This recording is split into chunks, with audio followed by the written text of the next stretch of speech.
читают стихи. Корощенко Даша 5 лет из поселка Пролетарский. Галендар Рамазанов с Новым годом.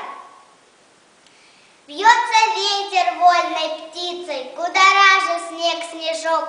Он в окно мое стучится, с Новым годом, мой дружок. К нам в зеленом одеянье гости из лесу пришла.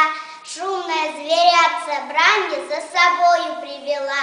Вот она с зеленой челкой, елка, в нашем доме елка. Значит, это Новый год. В каждый дом он свет приносит, у него подарков воз. Те подарки преподносит с прибауткой Дед Мороз. Весело поем, играем, нам сейчас грустить нельзя. Всех друзей своих поздравим, с Новым годом вас, друзья!